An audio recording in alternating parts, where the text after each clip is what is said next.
mayor. A mí me gusta más el artículo 1090, que establece que la frustración de la finalidad del contrato autoriza a la parte perjudicada a declarar su resolución y a no pagar lo correspondiente porque no ha podido usar de la cosa por un caso fortuito o una fuerza mayor, por la frustración de la finalidad, porque yo lo loqué al inmueble para celebrar mi matrimonio el día 10 de mayo y yo no pude celebrar mi matrimonio ni pude celebrar ninguna fiesta en ese día. Entonces acá tenemos las tres respuestas: caso fortuito, fuerza mayor, teoría de la imprevisión o la frustración del fin del contrato, que está en el artículo 1090 o 1091, el que le guste a ustedes. ¿Qué pasa con las convenciones matrimoniales y los cambios de régimen patrimonial-matrimonial? Mire, lamentablemente en nuestro país van a haber muchas quiebras y muchos concursos preventivos y muchos cierres de actividades, lo que lleva a pensar en la necesidad de cambios de regímenes patrimoniales, matrimoniales para los matrimonios o familias empresarias que estaban unidos en un régimen de comunidad y a lo mejor les conviene pasar a un régimen de separación para evitar algunas de las consecuencias que provienen de la quiebra.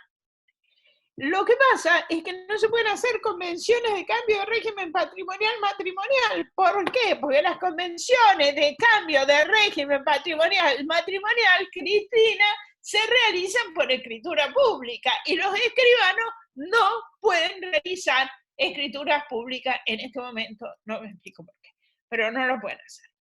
Sexta clave: las compensaciones económicas y los convenios que se realizan al momento del divorcio. Miren, las compensaciones económicas se pueden revisar. Nosotros podemos haber fijado una compensación económica o el juez nos determinó una compensación económica para una situación determinada. Pero hoy estamos, como les dije al principio, en una situación de pandemia desde el punto de vista epidemiológico, pero desde el punto de vista del derecho es una situación de caso fortuito que no puede ser prevista, no pudo ser prevista, y que prevista o conocida, porque ahora si la conocemos, no puede ser evitada. Y no podemos evitar que nuestros comercios cierren y no podemos evitar que tengamos que pagar los sueldos a los empleados y que nuestras fábricas no produzcan, y no podemos evitar que el cuentapropista no pueda salir a trabajar, y no podemos evitar que nosotros, los abogados, no podamos ejercer la profesión ni desplazarnos para hacerlo. Entonces, la compensación económica que se fijó, no lo voy a poder pagar. Y acá va a regir el artículo 1091, y que establece que si en un contrato conmutativo de ejecución diferida o permanente la prestación a cargo de unas partes se torna excesivamente onerosa por una alteración extraordinaria de las circunstancias existentes al tiempo de su celebración, sobrevenida por causa ajena a las partes y al riesgo asumido, yo puedo pedir la resolución del contrato o puedo pedir la revisión del contrato. Es cierto que la compensación económica no es un contrato conmutativo o de ejecución diferida, pero también es cierto que la teoría de la imprevisión es un principio general de derecho, y si no lo quieren por la teoría de la imprevisión, va a entrar por el caso fortuito o por la fuerza mayor. Lo mismo ocurre con los convenios. Los convenios de atribución preferencial.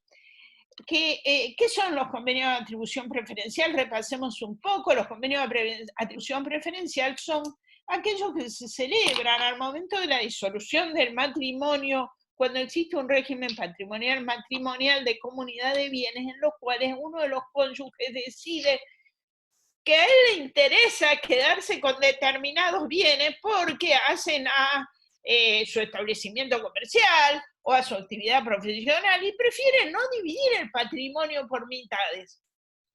Entonces, el juez puede conceder plazos para el pago si se plantean garantías suficientes.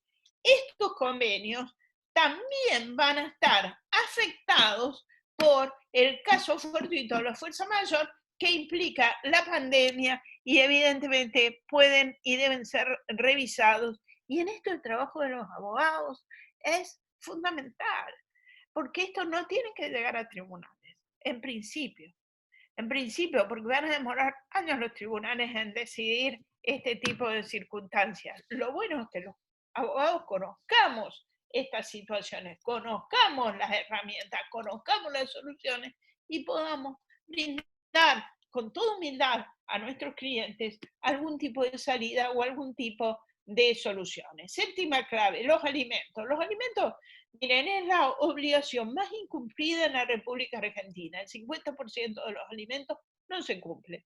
Bueno, ahora se ve agravado con el problema de que los trabajadores por cuenta propia, independientes, monotributistas y trabajadores informales, que en mayor o menor medida tienen que circular todos los días, tienen indiscutiblemente el ingreso disminuido. Y al tener el ingreso disminuido, baja su capacidad para ser alimentantes. Y esto nos va a llevar, sí o sí, a tener que establecer nuevas formas en las cuotas, nuevas cuestiones en los alimentos, nuevas cuotas alimentarias. Pero los alimentos tienen una faz procesal y una faz sustancial. En la faz sustancial va a influir la cuestión económica. Pero en la faz procesal hay buenas noticias. En la faz procesal se han ampliado las mediaciones y conciliaciones a distancia durante la cuarentena en todo el país.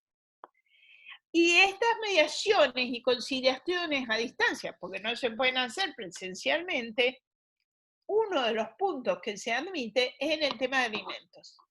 Y se admite en la provincia de Río Negro, Salta, Mendoza, Neuquén, San Luis, Santiago del Estero, y a partir del 24 de abril del 2020, se permite a nivel nacional por resolución del Ministerio de Justicia de la Nación, bien para los mediadores que van a poder mediar a distancias para lograr soluciones en los procesos en muchos procesos, pero en los de alimentos es fundamental.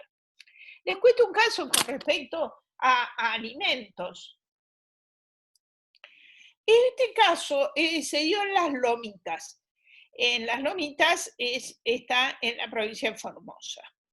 El caso era el siguiente: una mujer sufrió, como muchas otras, violencia doméstica, su marido le produjo lesiones leves y la mujer se tuvo que ir de su casa, luego recurrió a la justicia y la justicia ordenó el reintegro de la mujer a su hogar. Pero ¿a qué me quiero referir concretamente en valorar de esta resolución?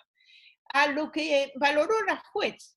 La juez estableció inmediatamente alimento provisorio a favor de la víctima, señalando ¿qué tuvo en cuenta la juez?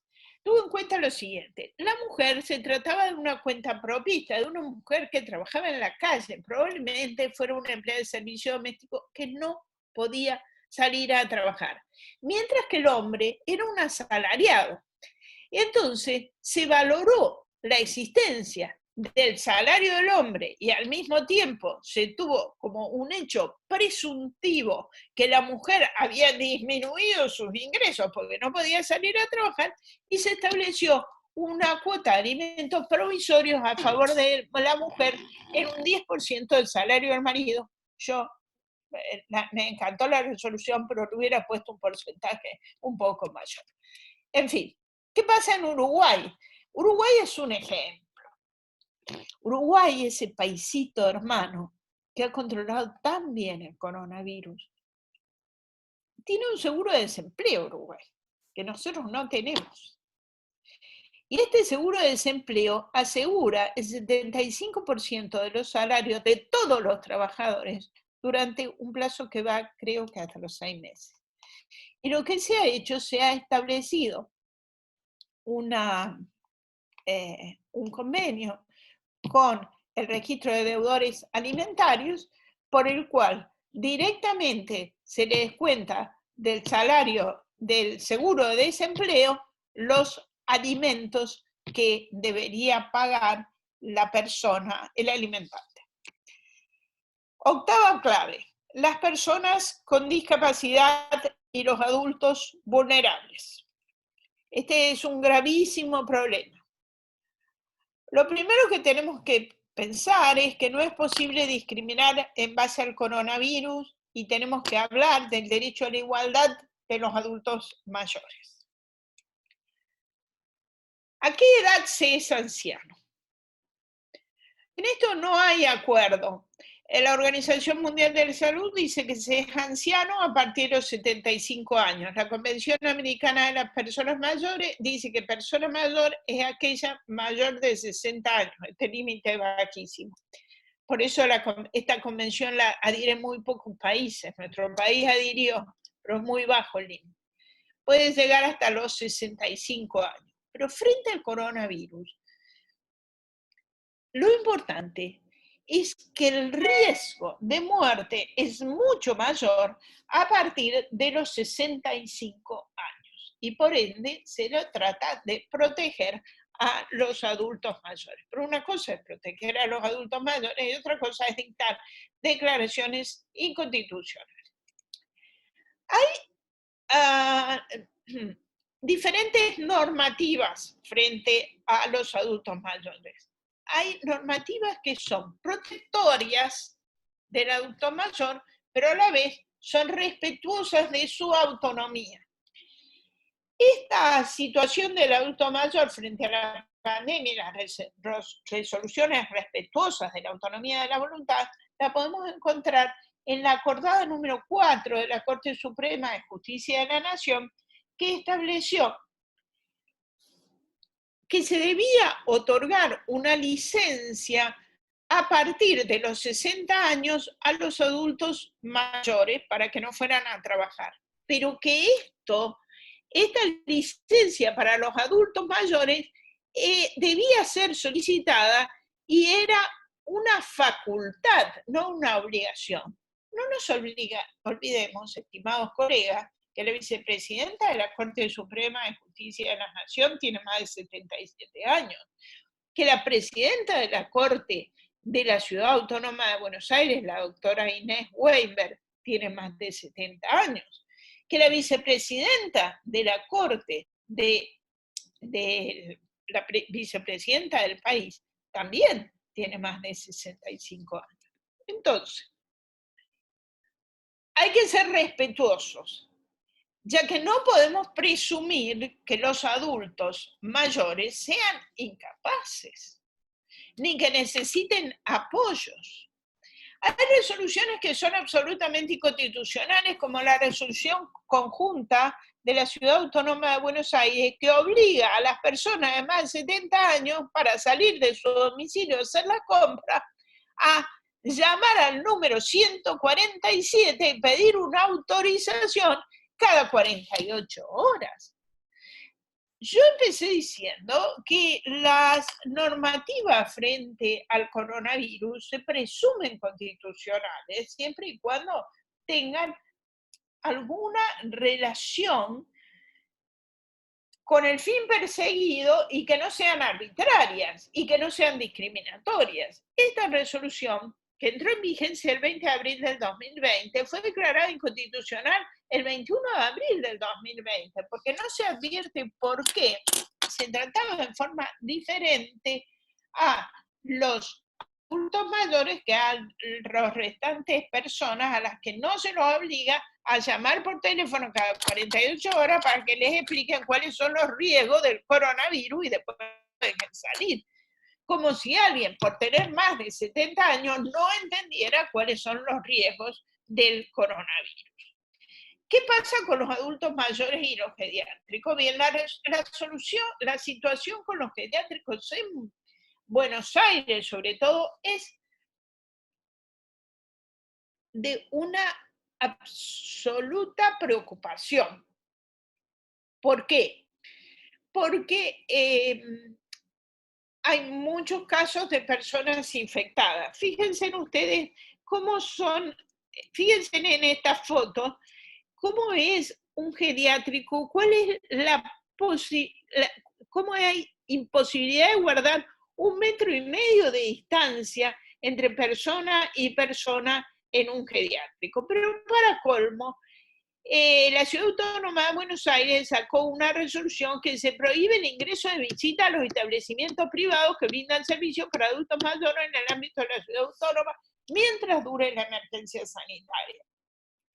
Esto, en teoría, es para evitar que entre virus, que entre el COVID dentro del geriátrico y contagie a todos los adultos mayores.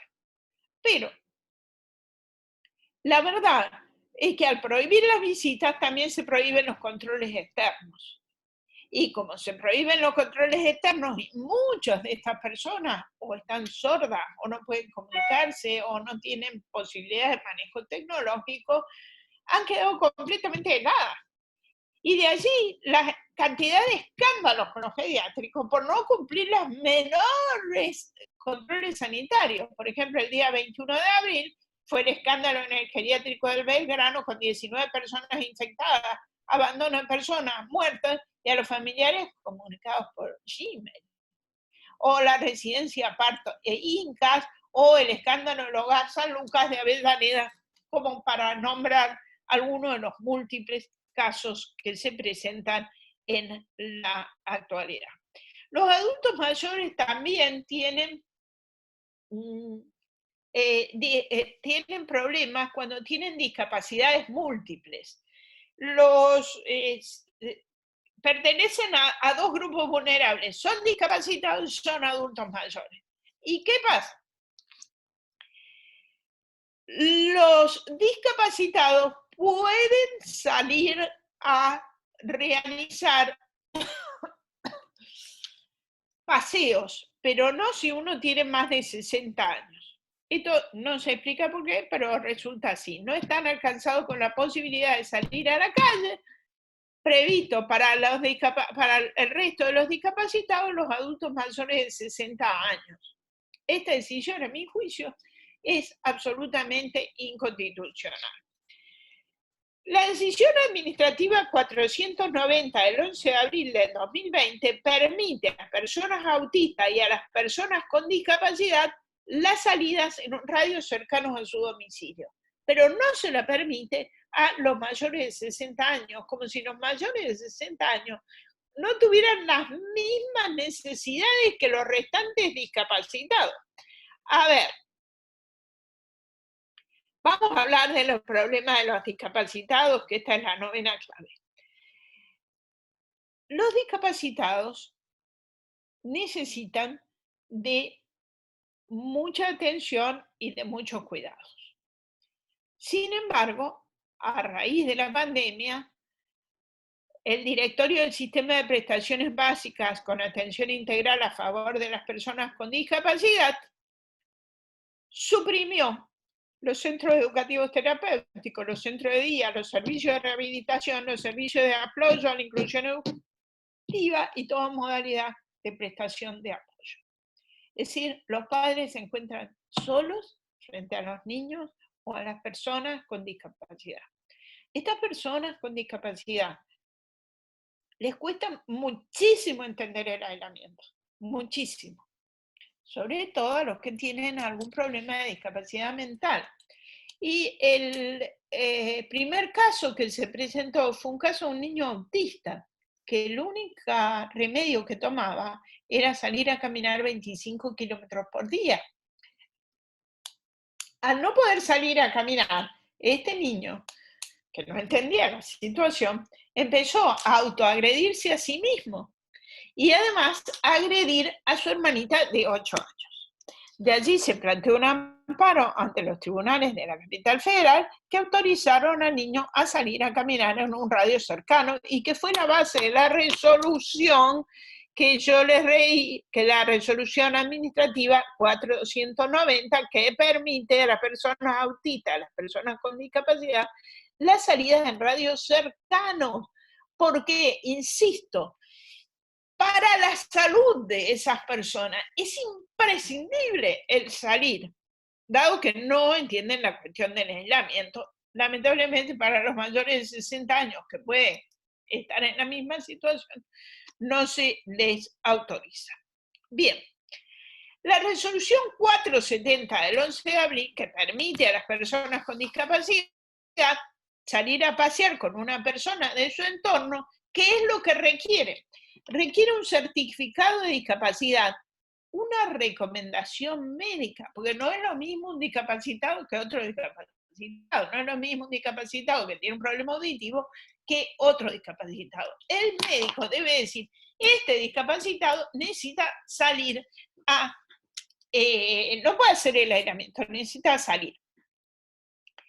¿Qué pasa con quien no tienen certificado de discapacidad? Bueno, basta con que el certificado de discapacidad esté en trámite. ¿O qué pasa con quien lo tiene vencido? Si lo tiene vencido, como no lo puede renovar, va a estar con el certificado viejo.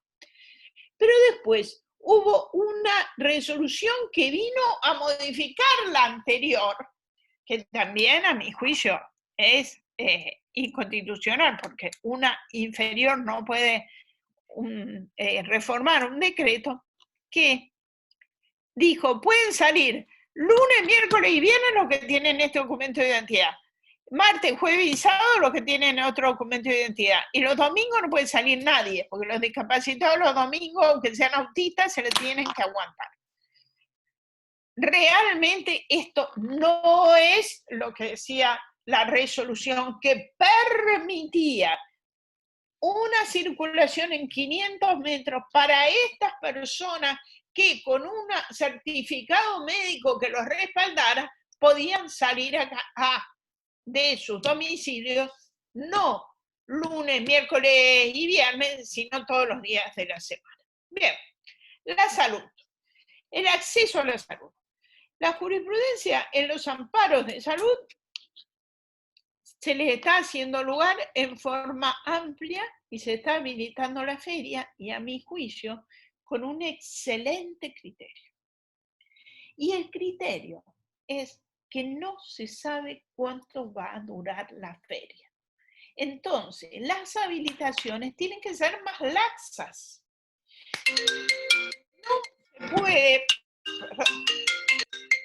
No se puede habilitar o no habilitar la feria judicial con el mismo criterio que con la feria judicial, que sabemos que dura 15 días, una feria judicial que no sabemos cuánto tiempo va a durar. La no discriminación en razón de la edad para el acceso a los respiradores. Este es el punto fundamental. ¿Por qué a los ancianos no se los quiere dejar salir o se los obliga a llamar al 147 para explicarles lo que escuchan todo el día por la televisión?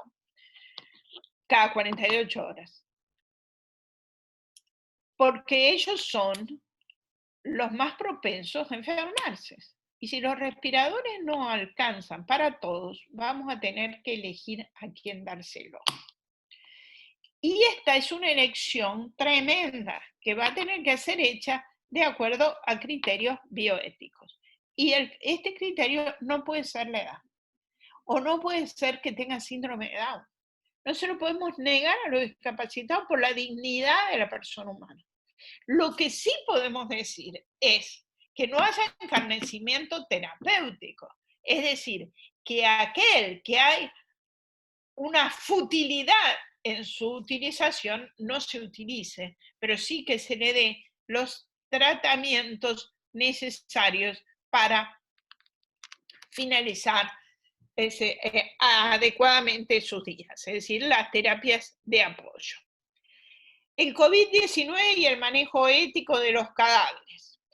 En el medio de la pandemia no nos podemos casar, pero parece que tampoco nos podemos morir, o si nos morimos, nos tenemos que morir, pero no podemos hacer que nos entierren como queríamos, o nuestros nuestros funerales no van a ser respetados las normas que nosotros establecimos.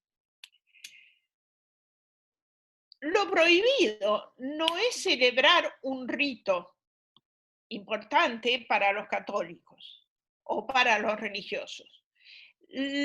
Una cosa es celebrar el rito y otra es aglomerar personas, cosa que en la actual emergencia se debe evitar. Pero lo que no se puede prohibir, porque es contra el derecho a la libertad religiosa, es impedir el rito funerario al que al que se está acostumbrado de acuerdo a la religión de que se trata.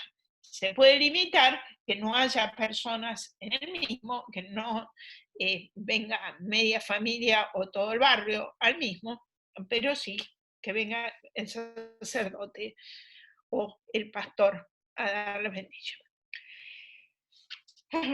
Entre tanto, hay que recordar que nada esto impide, inclusive en el peor de los escenarios, que el cadáver sea tratado con dignidad y respeto.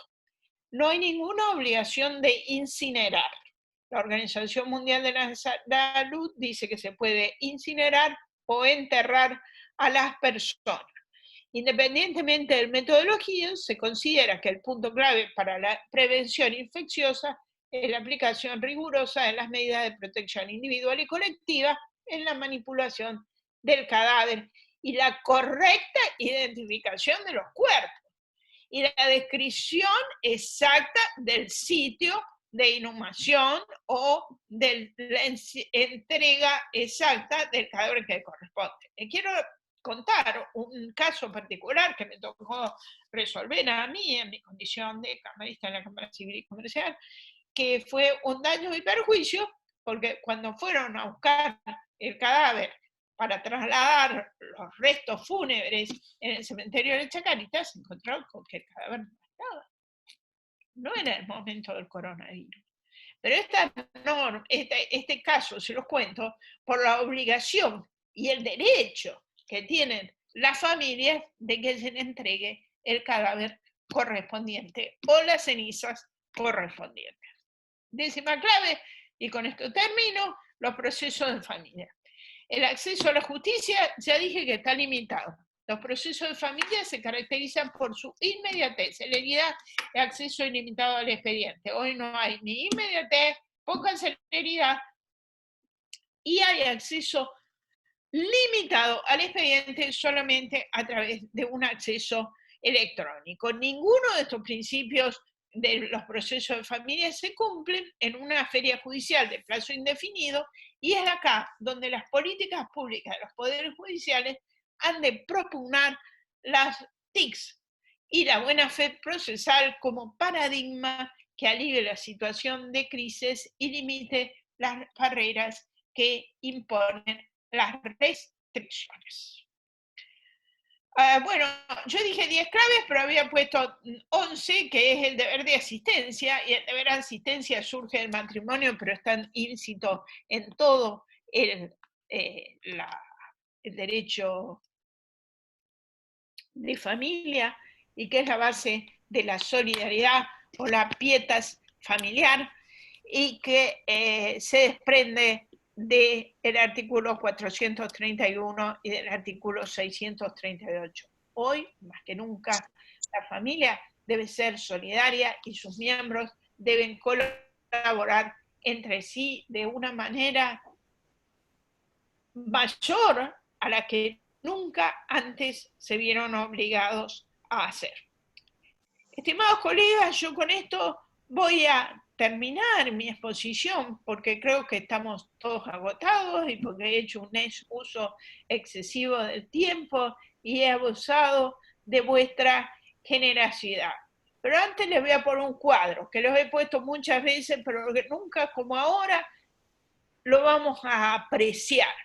Este cuadro es La balsa de la medusa, de Théodore Géricault. Es un cuadro que está en el Louvre y que muestra cómo una nave naufragó y cómo no venía nadie a rescatarlo. Y las tremendas repercusiones que tocaron lo más profundo del alma humana. Y hoy estamos en una situación así, y en ello vemos las diferentes actitudes humanas, y nos preguntamos cuáles son las que adoptamos nosotros. ¿Nos dejamos derrotar y tiramos a la deriva todas nuestras fuerzas? Y pensamos que nada tiene solución, que la pandemia no tiene solución. O no creemos que tenga solución, o dudamos de todo y de todos. Dudamos que vayamos a salir, dudamos que podamos hacer algo para solucionarlo, dudamos de nuestra capacidad como gente de derecho para poner un grano de arena en salir adelante con dignidad de esta situación, o somos los que mantenemos la esperanza por encima de todo. Y aunque ningún barco venga a rescatarnos, y aunque no haya ninguna vacuna, y aunque no tengamos todavía remedio que lo solucione, tenemos esperanza. Y no dejamos de esforzarnos por llegar al triunfo. Esperanza es decidir triunfar en cada circunstancia que nos toca vivir. Y hoy, más que nunca, tenemos que tener esperanza y tenemos que tener ganas de triunfar. Muchísimas gracias por vuestra atención y por haberme invitado y por confiar en mí.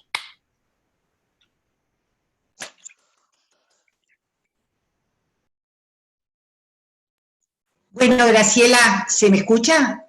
Sí, perfecto, perfecto. Bueno, quiero contarte, tomé algunas preguntas, pero en primer lugar te quiero decir que fuiste tan clara, tan precisa, y ese sistema que utilizaste de hacerte una pregunta y dar la respuesta fue muy efectivo, porque en realidad las preguntas han sido bastante pocas para la hora y algo que utilizaste para la exposición.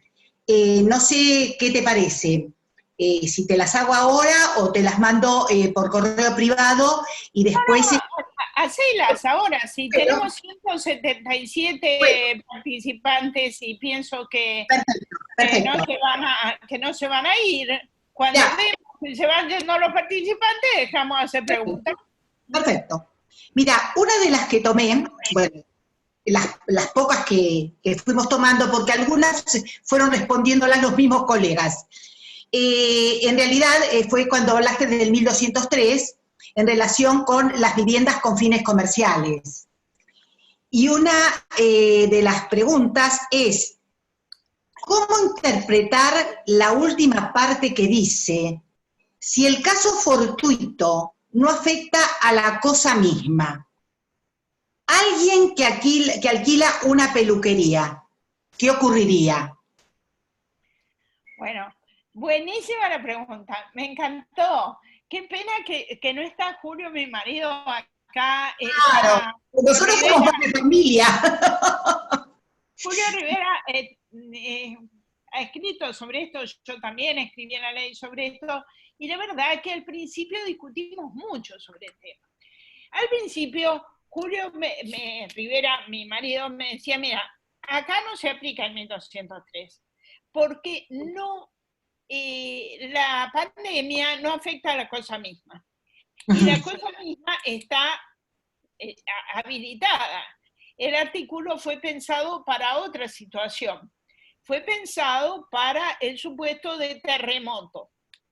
En el caso que la cosa no se pueda usar porque la cosa se vino abajo. Entonces yo busqué jurisprudencia en el extranjero y cierto, los supuestos que se ha aplicado son los casos en que no funcionó porque en Perú o en Chile hubo un terremoto, o mismo en Mendoza. Sí, Pero sí, sí. hay que saber leer las notas del código y buscar la fuente. Perfecto. Y la fuente de este artículo es un artículo de Vélez que no me acuerdo qué número es, 2000 y pico, 55, en el que Vélez en la nota dice, esto se aplica al caso de peste. Cuando yo no puedo usar la cosa por la peste. Y esto es lo de la peste. A mí no me hace falta que la vivienda se caiga el techo, ¡bum! Y no puedo usar la causa por el techo, por la peste, perdón, por la destrucción inmobiliaria. Yo no puedo usar la cosa porque el gobierno no me la deja usar. Entonces lo que hay acá es una imposibilidad de uso de la cosa por el hecho del príncipe. Bien. Y por lo tanto yo no estoy obligado a pagar el alquiler. Entonces, la otra cuestión que al colega le puede preocupar es, esto hace pesar sobre una sola de las partes el peso de la pandemia.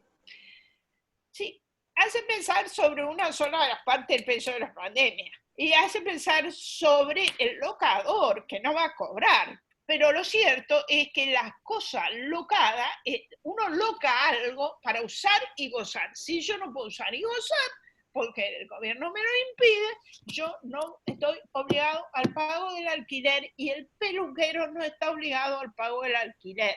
Y esto es claro. Y todos los trabajos que se han escrito sobre temas coinciden en la situación. En el material que le vamos a mandar a los participantes van a encontrar un diario de la ley que hay artículos sobre contratos y ahí van a encontrar lo que yo les estoy tratando de explicar más rápidamente. Perfecto. Y Graciela, acá debemos de tener algún colega un poquito preocupado con ese mismo tema. Si esta situación se aplicaría a los estudios jurídicos, la que planteabas a través del 2203. Bueno. Bueno, puedo contarlo esto en tono coloquial. Sí. Les vuelvo a contar que esto lo hemos discutido mucho con mi marido, que en general nunca pensamos igual, ¿no? Sí. Pero en fin, yo hago lo que quiero y él también. Es diferente la situación del estudio jurídico y acá coincido con él, porque algún uso se le puede dar al estudio jurídico. Lo que sí cabría en los estudios jurídicos es una renegociación del precio, porque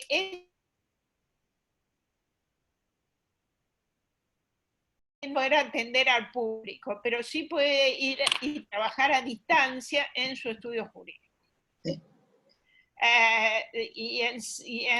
Puede ir a buscar sus libros, puede hacer un traslado si lo tiene cerca. Entonces, si bien se podría intentar decir que no se puede usar en estudio jurídico, se podría intentar esto, lo que yo sé que está ocurriendo en el mundo profesional es renegociaciones de precios. Al 50, al 30 se están renegociando los contratos de alquiler en los estudios jurídicos porque son los abogados los primeros que salieron a plantear esta situación. Y otra de las preguntas es si hay que renovar un contrato. ¿Qué ocurre si tiene que renovar el contrato en el momento que hay que aplicar aumentos? Buena pregunta. Lo que pasa es que no hay que renovar ningún contrato, porque los contratos hasta ahora, por el decreto 220, se prorrogan automáticamente y no es necesario renovarlos. Perfecto. Inclusive, esto se aplica a los contratos anuales o a los contratos que se paga por año. Así que no se podría, como no se renueva, no se aplica el aumento. Bien. Entonces, se prorroga. Cuando vos hablabas, acá también debe haber otro colega preocupado por algo de su hijito. Porque cuando hablabas precisamente del matrimonio, y si que no se pueden celebrar, y si se habían hecho, si habías alquilado el salón, cosas por el estilo, acá muy preocupado pregunta, ¿qué ocurrió si se alquiló para festejar un cumpleaños de un menor de edad escolar? Lo mismo, son, en la transparencia que van a recibir están los 3 artículos que tienen que aplicar. El contrato se resuelve y no se paga. Lo único que a mí me queda un poco la duda y no sabría qué contestarle es en el caso de la compra del vestido de novia o en el caso en que yo me esté haciendo el vestido de novia. Ahí me parece que, no sé, me parece que hay que pagarle a la modista. Parece que sí. Y a ver, una de compensaciones económicas, Graciela. ¿Qué pasa con el principio de seguridad jurídica y cosa juzgada cuando una compensación económica no está homologada. Bueno, si no está homologada, no hay cosa juzgada. Cosa juzgada, claro que No hay sí. cosa juzgada. Y además de eso, el principio de seguridad jurídica, hoy se le aplican las normas que están en el Código Civil sobre la renegociación de los pactos. Se le va a tener que aplicar. Sí, la renegociación. Graciela, respecto del 1091, preguntaron, para invocarlo, ¿se debe estar a la fecha de declaración de la pandemia?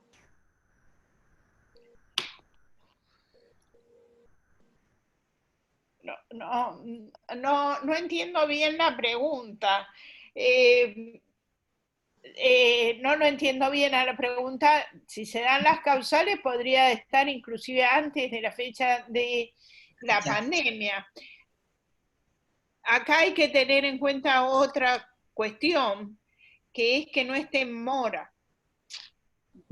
Puede ser que vaya por ese lado. Si a la fecha de la declaración de la pandemia estaba en mora, no se puede invocar. Claro.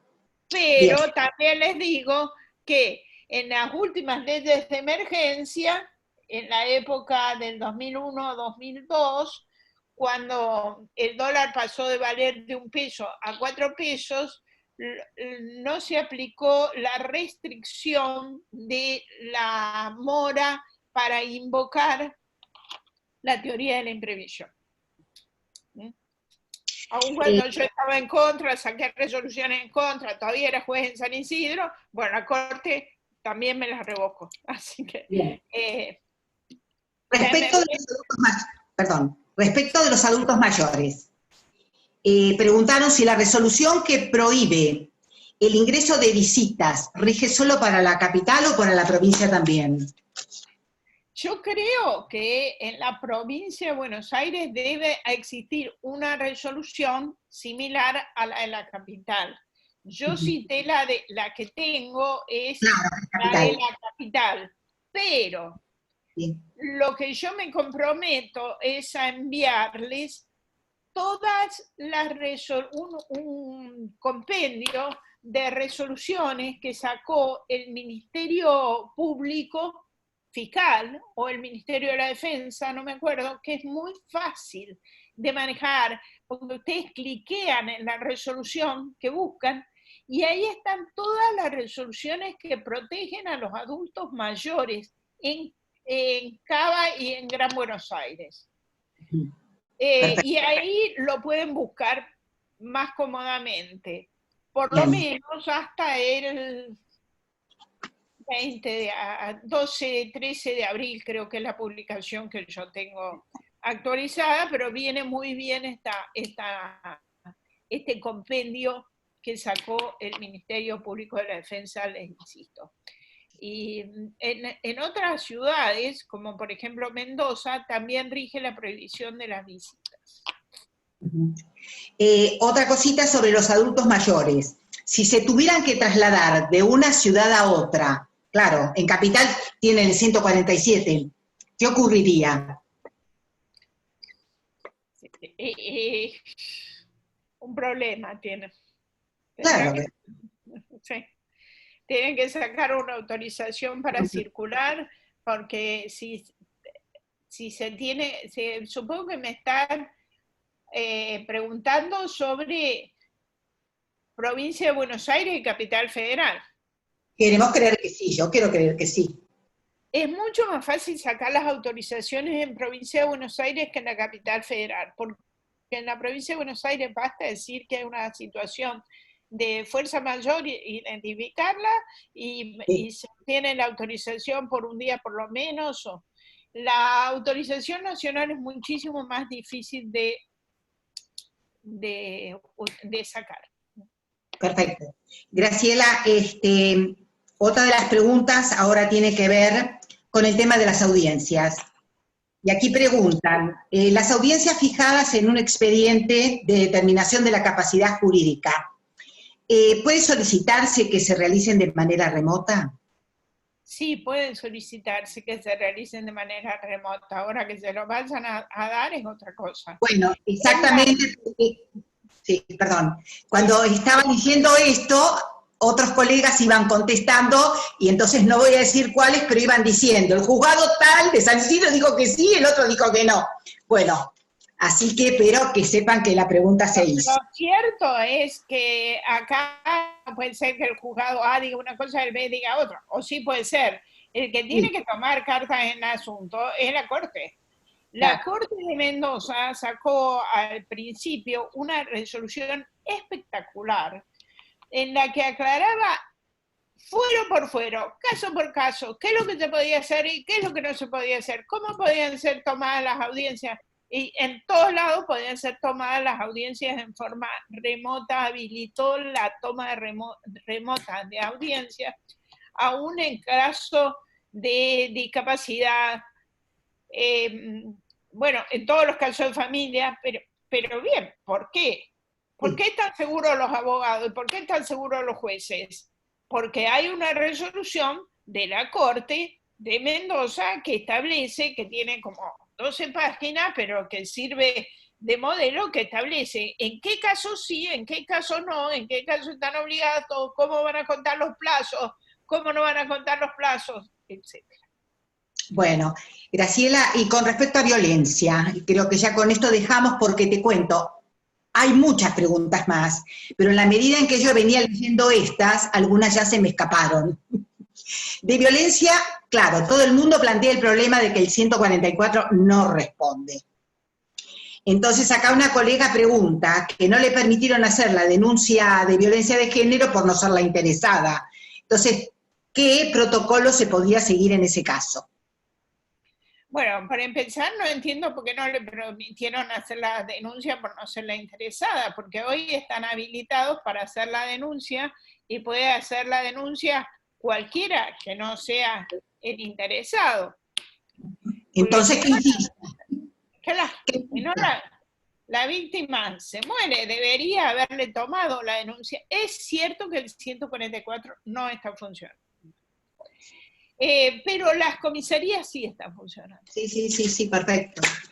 Así que lamentablemente hay que utilizar las formas normales de denuncias, fiscalías, comisarías, defensorías y tribunales. Porque bueno, ni el 144 ni el 147 están funcionando. Sí, Graciela, y acá lo que están insistiendo, porque sí, de las últimas que hicieron, están preguntando por los viajes de estudiantes al exterior, que deberían viajar este año. Yo pienso, bueno, sí, son temas más personales de los colegas.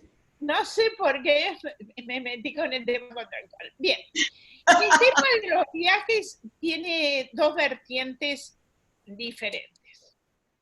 Una es la posibilidad de la reprogramación de los viajes.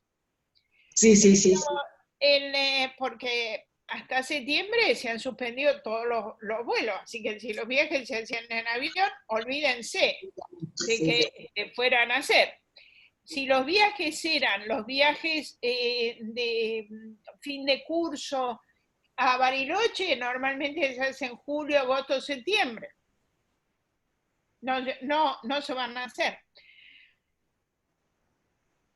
Los padres muchas veces han adelantado el pago de estos viajes durante el 2019 para obtener un precio menor y ya tienen el viaje pago. Claro. En este caso, lo que se ríen por la regla de defensa del consumidor, no por el Código Civil, porque son... Entonces, se puede reprogramar y es lo que están ofreciendo las empresas. Sí. Y si no, tienen que devolver el dinero. Porque por más reprogramación que le hagan, los chicos no quieren ir. No. Los chicos no quieren ir, ¿por qué? Porque dicen, bueno, está bien, vamos a ir al viaje de estudio, lo reprogramamos para octubre.